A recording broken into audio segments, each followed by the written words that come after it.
เขาเจ้ามาเที่ยวเขาเจ้าก็สิใส่สุดไทยใส่สุดอเจ้ามีสถานที่ที่เป็นบูหารวัตถุให้เที่ยวชมหลายอีหลีเนาะ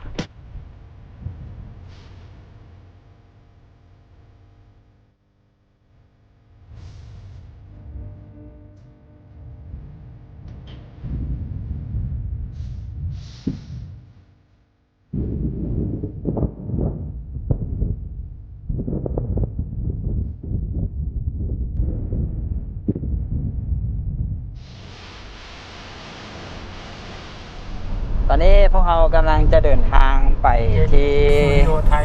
วัดชัยวัฒนารามนะทุกคนจะเป็นวัดหนึ่งที่ปรดินอยากจะไปนะเพราะว่าเคยไปเทื่อหนึ่งครั้งที่แล้วหั่นสวยงามเป็นวัดที่อยู่ติดกับแม่น้ำเจ้าพระยาเขาบอกว่าเป็นวัดอเจ้าท่านถ้าหลายคนเบิ่งหนังอเจ้าอาจจะรู้จักนะเห็นว่าเขาจะไปแสดงหนังอเจ้าอยู่วัดที่เขากำลังจะไปนี่นะวัดสำเภาร่มเลยดังขอทางหน่อยวัดเยอะมากเลยวั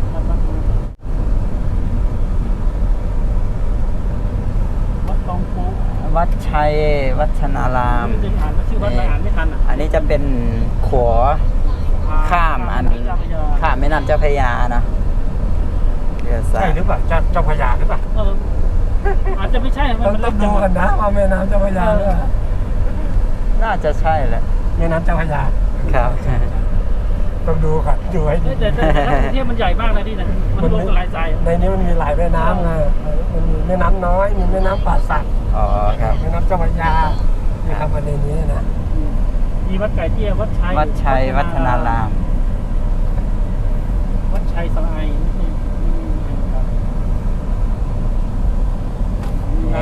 แรงๆมาแล้วก็จะมีร้านอาหารริมทางขายกับข้าวมีแนวกินหลายอยู่ประเทศไทย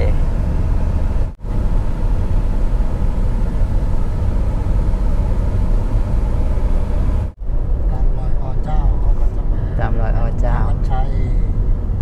อ๋อจะมีตอนที่หนังดังๆก็จะมีเที่ยวตามรอยอเจ้าใช่ไหมใช่มาวัดชัยสวยจริงๆวัดสำเภาร่มมีวัดเยอะสวยมาถึงแล้วอ๋อเข้าไปไหนวัดชัยวัฒนารามสวยจริงสวยพี่เอ็มเคยมาไหมพี่เอ็มเคยมาไหมวัดนี้โอ้ยจำไม่ได้เคยมานานแล้วอาจจะเคยมาแต่จะเขามีบูรณะด้วยนะตอนนี้เขาก็มาฮอดแล้วเนาะวัดชัยวัฒนารามเดี๋ยวจะเข้าไปเบิ่งข้างในนี่เขาเจ้ามาเที่ยวเขาเจ้าก็สิใส่สุดไทยใส่สุดอเจ้ามาเที่ยวนะเที่ยวตามหนังอเจ้าเลยสวยงามเขาเจ้าก็จะมีให้เสาสุดอย่างแบบนี้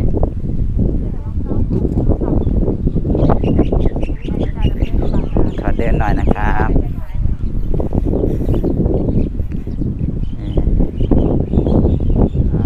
สวยงามแบบนี้เลยเดี๋ยวจะเดินวนไป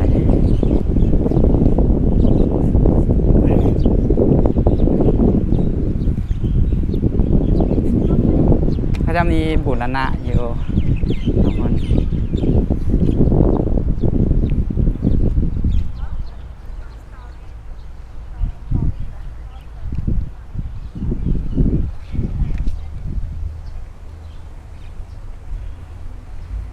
วัดนี้จะเห็นวิวไปอีกฝั่งหนึ่งของแม่น้ำเจ้าพระยานำเลยพระดินเคยมาครั้งก่อนท่านขึ้นไปพระธาตุองค์นั่นแหละ ขึ้นไปแล้วเกือบลงบ่ได้ ตอนขึ้นไปเอาหันหน้าขึ้นไปอย่างเดียวพอตอนสิลงหันหน้ากลับมาอ้าวสูงแท้ของคุณเป็นแม่น้ำเจ้าพระยานะ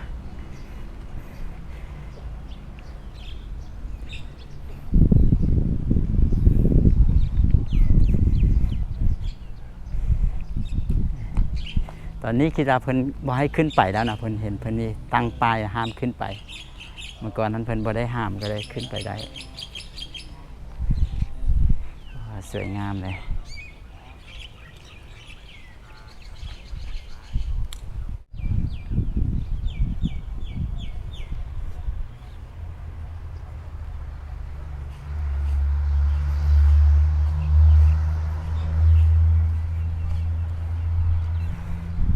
แม่น้ำเจ้าพระยา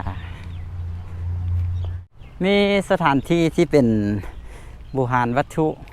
ให้เที่ยวชมหลายอีหลีเนาะอยู่พระนครศรีอยุธยานี่สวยงามแบบนี้เลย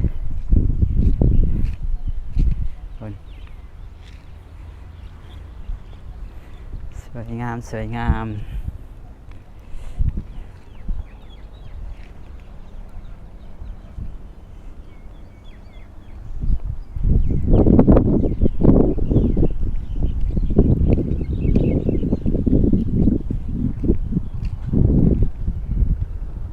สิลง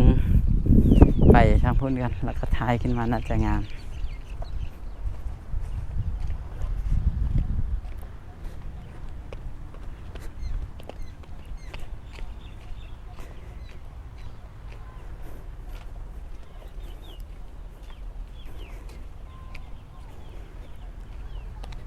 โอ้ข้าเจ้าเฮ็ดอย่างสวยงามเลยตอนนี้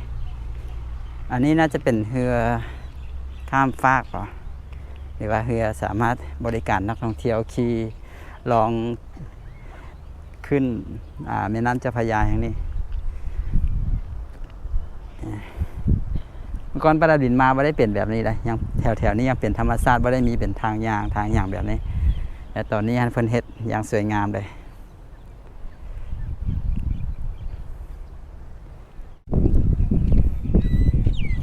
เพิ่นสิเฮ็ดเป็นทางยางอ้อมบริเวณจุดนี้นะแล้วก็ยางอ้อมออกไปอีกทางหนึ่ง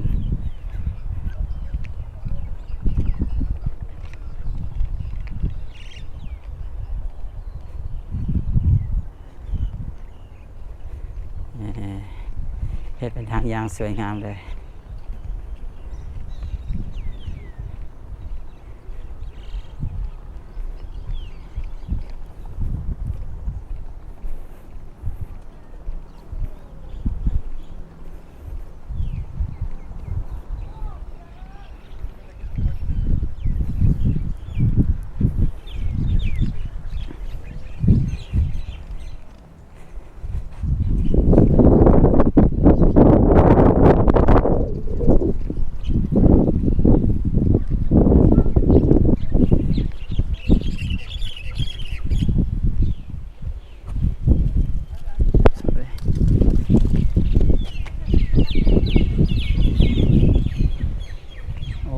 สวยงามสวยงาม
นี่เพิ่นกำลังบูรณะอยู่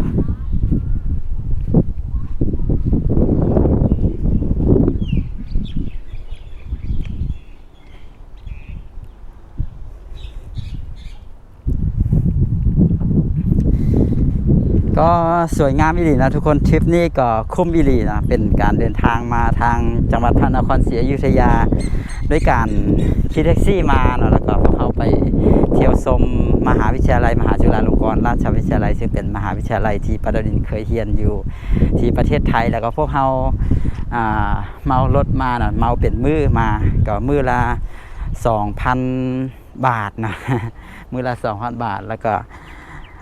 พาพวกเรามาเที่ยวหลายบอนหลายที่หมดมือเลยมื้อนี้ก็เป็นทริปที่สนุกมวนนะก็ต้องขอขอบใจเอ็มแล้วก็ขอขอบใจไอชาติเนาะที่เป็นคนขับรถพาพวกเราเดินทางมาก็สนุกมวนมันมาเที่ยวอยุธยาแล้วก็อิ่มด้วยบุญเนาะเนื่องจากว่าเราก็มาหลายวัดเลยก็เนี่ยแต่ละวัดก็มีความสวยงามแล้วก็มีความเก่าแก่บ่งบอกถึงความเจริญรุ่งเรืองในสมัยก่อนที่จังหวัดพระนครศรีอยุธยาเนาะก็สำหรับวิดีโอนี้ปาราดินจะขอจบไว้แต่เพียงเท่านี้และขอขอบใจทุกคนที่เข้ามาเบิ่งการทำนำเที่ยว โมเป็นการนำเที่ยวนะการเที่ยวของปาราดินเนาะเนื่องจากว่าถ้าเป็นการนำเที่ยวปาราดินจะต้องบอกข้อมูลบอกอย่างรายละเอียดทั้งว่าปาราดินก็ฮู้แดบ่ฮู้แดก็เลยว่าบอกกล้าที่จะเว้าความเป็นไปเป็นมาหรือว่าข้อมูลกับสถานที่ต่างๆเนาะเดี๋ยวผิดพลาดไปมันจะเบิ่งบ่ค่อยดีเนาะก็เลยให้ทุกคนได้เบิ่งความสวยงามความยิ่งใหญ่ของสถานที่ต่างๆเนาะก็จะจบวิดีโอนี้ไว้แต่เพียงเท่านี้เนาะเว้ามาด่นเว้ามายาวแล้วเดี๋ยวไปพบกันวิดีโอต่อไปสำหรับวิดีโอนี้สบายดี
Thank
you.